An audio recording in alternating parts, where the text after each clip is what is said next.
Hello, everyone. Good afternoon. Today, we are going to talk about the God factor in business. Yes, the God factor in business. Before we go deep, I would like us to just analyze some few things before we begin. Okay, so to every business owner out there, to every entrepreneur out there, it all began with an idea. And if I should ask, who gives ideas? How does ideas come? Sometimes it comes like we feel it's within us. Sometimes it's what we see. We see someone do something, and then we get an idea of probably doing it best. Yes. Sometimes you see people do things and then you feel, oh, you could do it best. That is how some people also get their ideas. Yeah, but the most important thing is who created you. Since you didn't make yourself and you were made by someone, and who is that someone? That someone is God, the creator of heaven and earth. Yes, he created you. So great.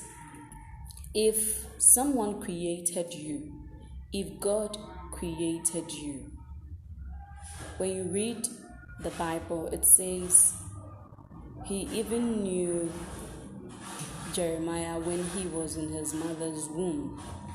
That is the same way God knows you. He knew you even before you were formed in your mother's womb. Yes, so he knows your end from your beginning. He knows every single thing you're going to do on earth. Yeah. So we're going back to the topic, the God factor in business. So for every business owner out there, or for every entrepreneur out there, you should know that whatever you feel to do, or whatever idea you have, they are not self-generated, but God gives them to you. Yes, it probably doesn't come like magic, but it is God who gives you the idea. Therefore, if it is God who gives you the idea, it means he knows every detailed information about the idea. He knows what to do for the idea to be successful. Therefore, what is the best thing to do? The best thing to do is to go and consult him, the giver of the idea, the one who gave you the idea. That is it. Because you would find a lot of small business owners struggling so much about making their businesses a success or making their ideas a reality. And as we live in this world, Bible says we wrestle not against flesh and blood, but against principalities. Yes, it's good to put in everything you need physically, like the attitude, hard work, consistency, branding, and all of that. But then sometimes you put in all these things and things just don't go well. And it is at that point where you need to realize that there is a giver of the idea, and you need to go back to the giver of the idea to show you the way. Yes. Let me give you an example. When I was doing my national service, I had an idea, and it was based on what I saw, and then I felt it within me to start, though I haven't even started till now, because there are some ideas that are not supposed to be quickly worked on. There are some ideas you need to put in the fridge and wait till the right time. Yeah. And so I had this idea to deliver exercise books to government schools, because I noticed that most of the kids came to school because of the school feeding program. They didn't have exercise books to write in. So I was moved to help solve that problem. But then I sat back and I asked myself, I don't have all that it takes to supply every government school in Ghana books, cost transportation, money to purchase the books. I didn't have it. But then I still knew that there was a future for my idea, because I believe in who gave the idea to me, which is God. So for some time, I had to go and speak with God. I asked God, this idea, it's so cool, helping society, but then I do not have what it takes to make it happen. So what do I do? And most of us are always waiting for a man of God to give you a prophecy, waiting for a man of God to tell you move before you move. But God speaks to you. The Holy Spirit is within us. God speaks to you. Sometimes we spend so much time speaking in tongues, praying, but we don't make time to listen to God. God speaks to us. Yes, so I spend some time praying to God, asking Him what to do, because I didn't have the resources, I didn't have the money to do that. So what do I do? And then I felt like it came as a thought that I should see SRC heads in every school, tertiary, secondary school, and then probably liaise with them. So as part of their SRC week celebration every year, every student is going to give me less than one exercise book. And these are the books I would deliver. I will. So that's how it works. That is, evilly you are ready, evilly you avail yourself. It works. It's not like magic. Now, this is it. People have joined occult groups. They have other spirits backing their business. That is helping them make money. There are celebrities and personalities out there who go to other sources, lesser gods, for some powers and all of that, just to get influence out there, or just to get a fame or popularity or what it is. Yes. And you should ask yourself if it's possible by them. Yes, and these people are making it. Even without God, they are making it. So you should know that if you should involve God, you're going to make it. You're going to make it because God is more powerful than the lesser gods, than occult groups, than the fetish priest. God is more powerful than them. That is the main reason why you need to involve God in your business. When you read the book of Genesis very carefully, with respect to creation, it says that the earth was formless and then darkness was upon the earth. And so God separated the waters above the earth and the waters below. And in between them was the expanse. The expanse, if you read Genesis. And if you read further, the Bible says that, and God called the expanse sky. Come to think of it, if we have water above the sky, because the waters below the sky, God pushed all the waters to one side and then land to one side. That's how come we have the sea, river, and all of them, we have land. But if you think about it, so there is water above the sky. So I just thought, what if God decides one day to just release this water on us? Like, yeah, we are all gone. She told you how powerful God is. Sometimes if you speak to Him and you don't quickly get answers, it doesn't mean He hasn't heard. Maybe you should change your approach, because prayer should be a communication rather than you doing the talk alone.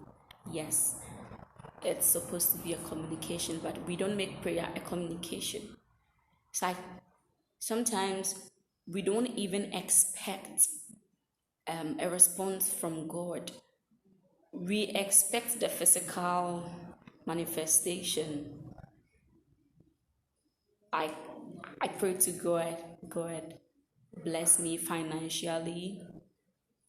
It's like I'm just waiting for someone to come and dash me 2,000, 3,000, 10,000 to put into my business.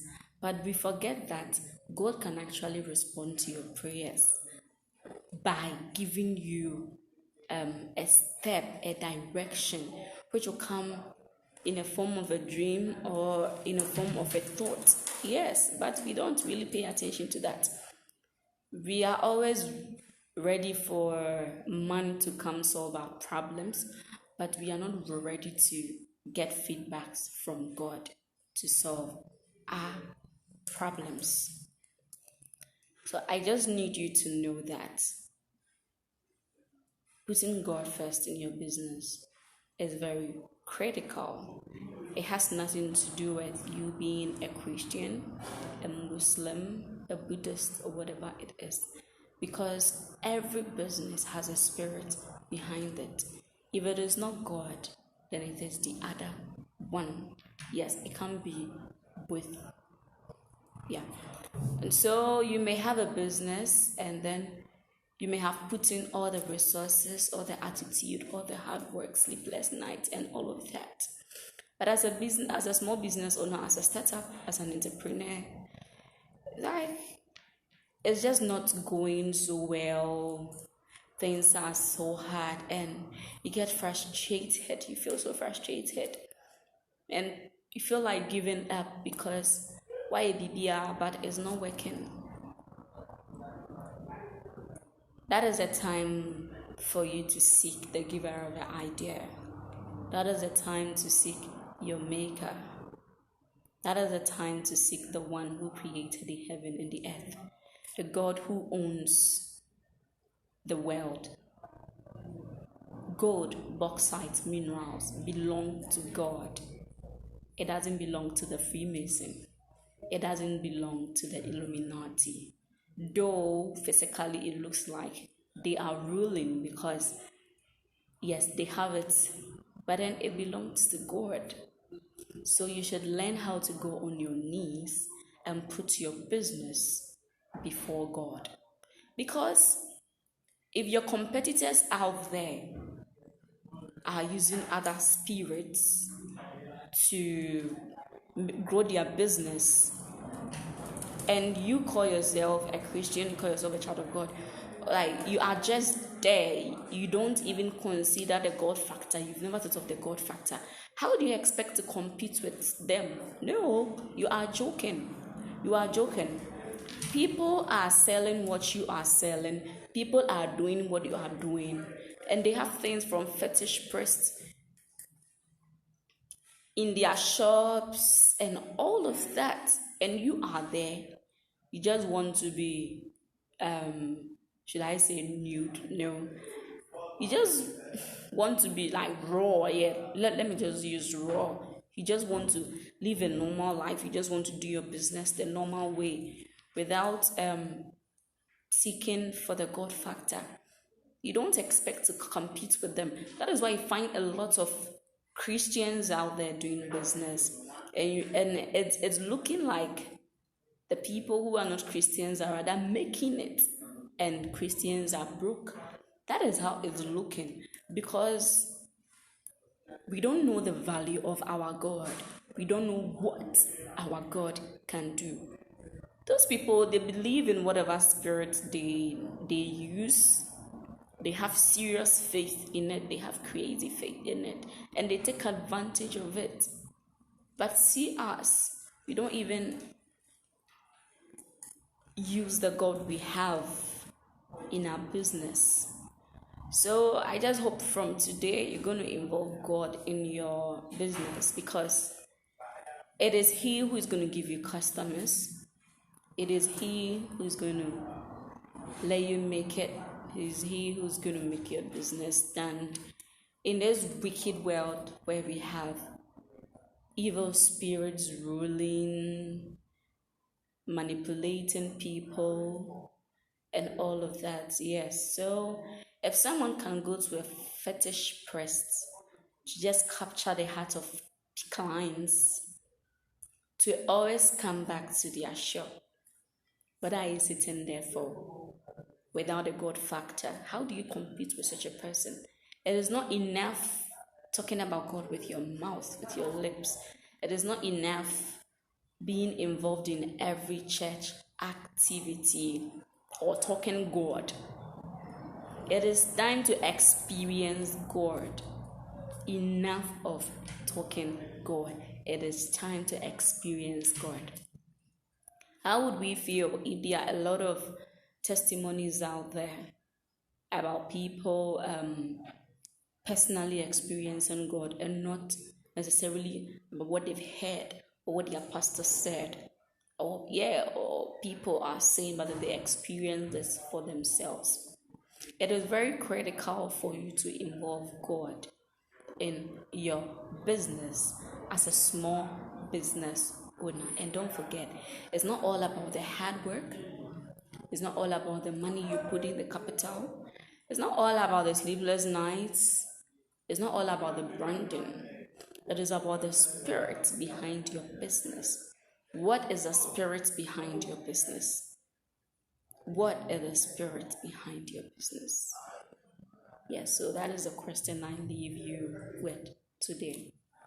Thank you so much for joining, and I hope you share the video. Have a great day.